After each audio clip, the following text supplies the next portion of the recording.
All right, hello, welcome back to COM 231 for April the 7th, 2020. This is part 4 of our lesson for this week, so we will pick up right where we left off in video 3. So we discussed motivational warrants there. Oops, let me go back to the right slide. Sorry about that.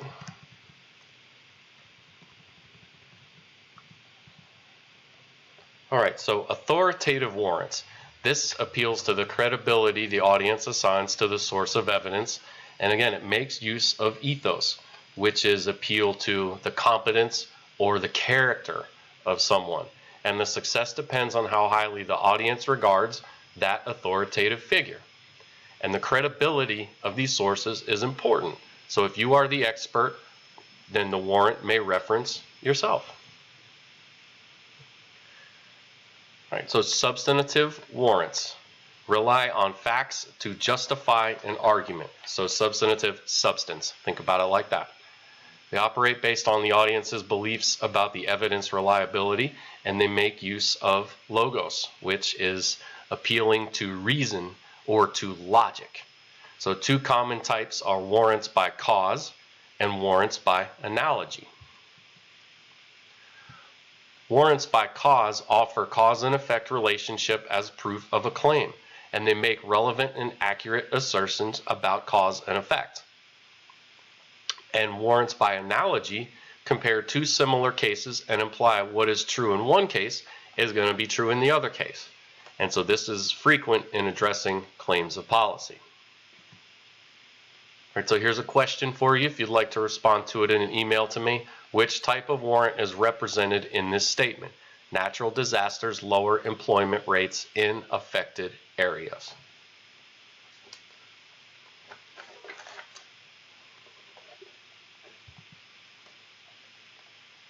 All right, so I wanted to talk about counter arguments. Your audience may be persuaded to accept your claims, but they may change your minds once they are exposed to counterclaims. So if the audience is aware of counterclaims and you ignore them, you risk loss of credibility, especially if the audience disagrees with your position.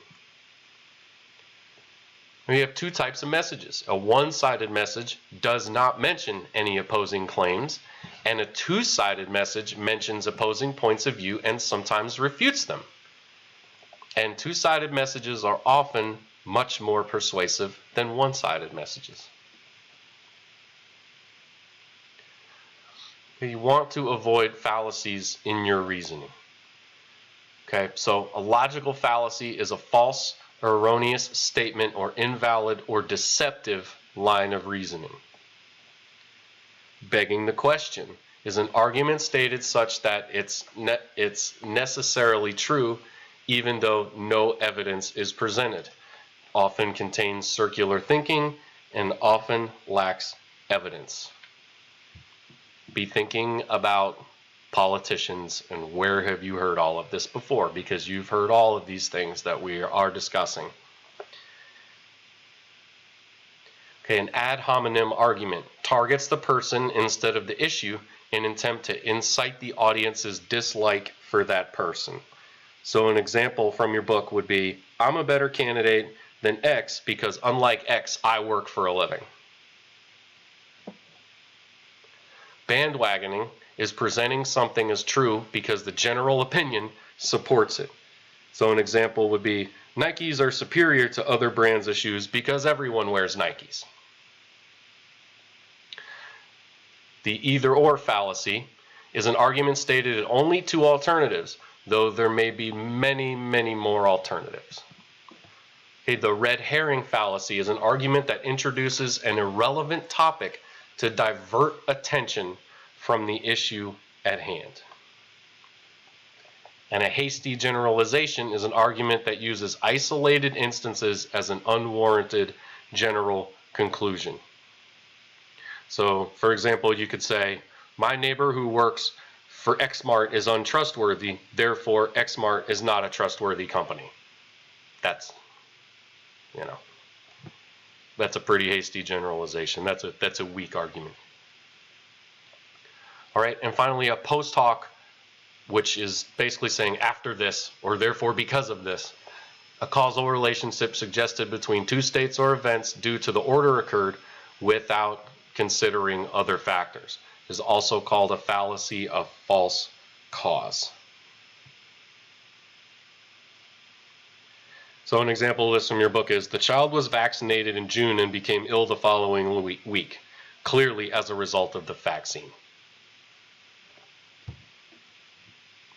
And in politics, you see all of these all the time. Okay, a faulty analogy is an argument claiming two phenomena are alike when actually they're not alike at all. So an example of this would be, banning guns for law-abiding citizens because criminals use them to kill people is like banning cars because some people use them to drive drunk and kill people. That's a faulty analogy. Those two ideas are not similar at all. And finally, a non sequitur is a statement in which a conclusion isn't connected to the reasoning.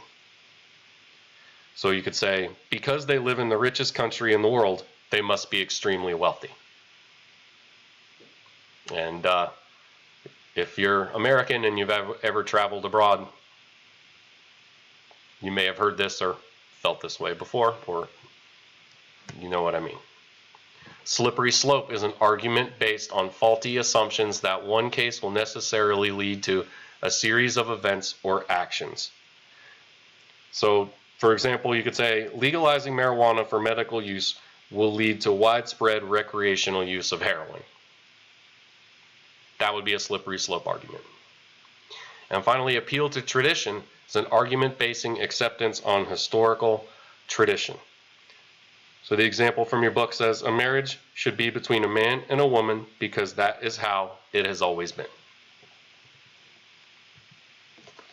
All right, so that's the conclusion of chapter 25. I hope you have found 24 and 25 to be pretty interesting, and how they're all happening all around you.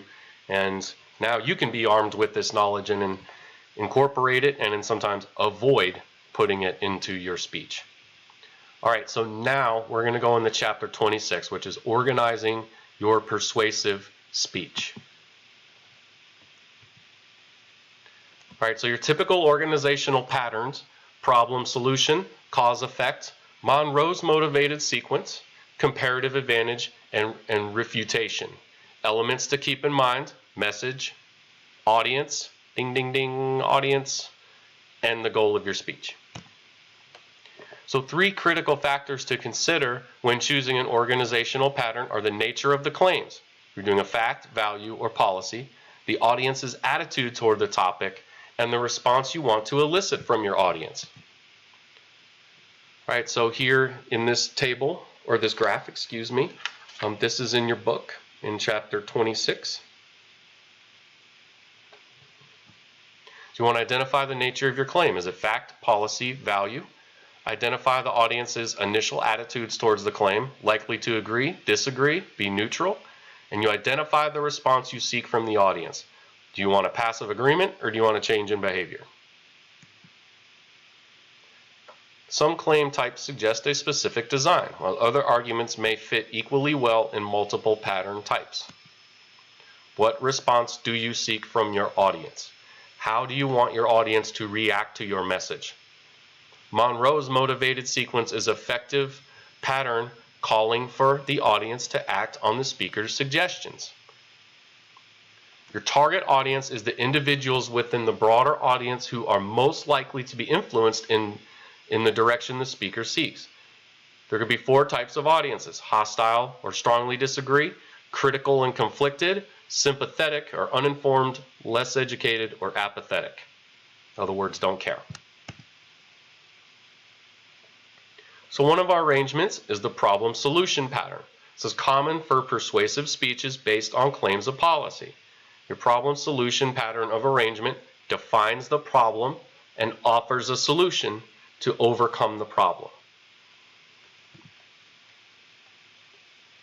Similar to that is the problem cause solution pattern, which define the nature of the problem, explain the reasons for the problem, and explain why the proposed solution will work. And finally, the problem cause solution feasibility pattern And this is also useful with claims of policy. So you define the problem or the need, provide the reasons for the problem, explain why the proposed solution will work, and offer evidence of how feasible it is to work. Okay, the comparative advantage pattern of arrangement. This shows how the speaker's viewpoint or proposal is superior to one or more alternative viewpoints or proposals. This is most effective when the audience is already aware of an issue or problem and agrees that a solution is needed.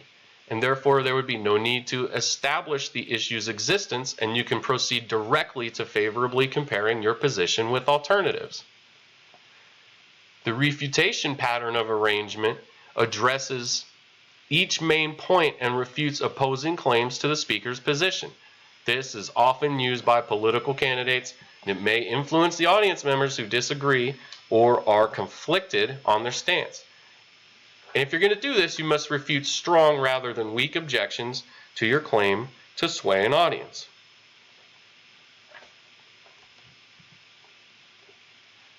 So the steps to do this: 1, state the opposing position, describe the implications or ramifications of the opposing claim, offer arguments and evidence for your position, and contrast your position with that opposing claim to drive home the superiority of your position.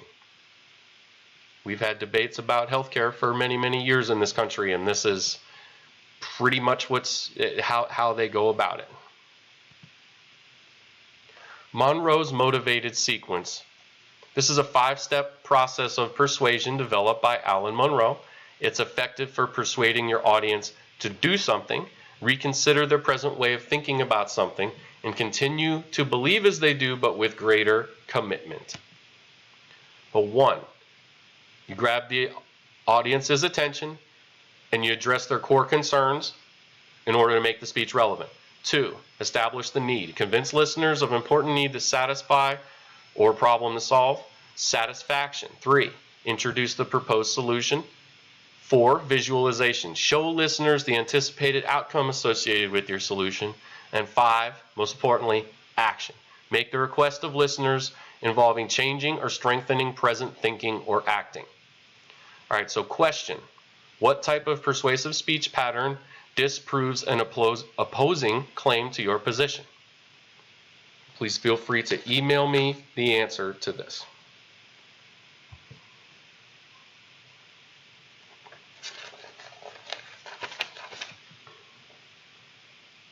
All right, I'll leave this up on the screen for just a moment. All right, class, we have completed chapters 24, 25, and 26 tonight. These are all having to do with your persuasive speeches.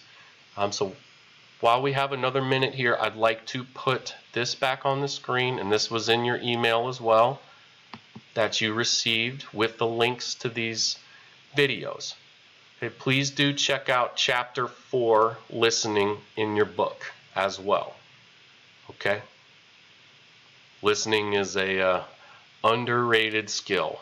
And if you really think about it, most people are pretty bad at it. So it's important to understand the concepts of listening, because you have to know your audience, like we've talked about.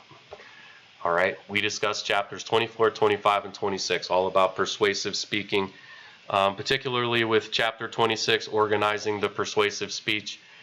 Do keep this in mind when you choose your topic, and then you choose how you're going to go about it. So I'll give you feedback when I receive your topic ideas, and then when you build off that, your specific purpose statement, thesis, main points. Okay, be thinking about these types of ways to organize your persuasive speech from chapter 26. Okay, so please do try to get your 3 ideas to me by April the 10th, and I'll get you your feedback by April 11th, and then get your purpose and thesis and main point statements to me by April the 12th. Okay, these all go on Blackboard, and we can get moving with this. Stick with me, we're almost done. All right, if you're watching this video, then you're doing good in this class, so keep it up. We're almost there. All right, so thank you for your time. Let me know if I can help you with anything. You know how to get a hold of me, and I hope you've enjoyed these videos this week, and I hope to talk to you soon. Good luck. Thanks. Bye.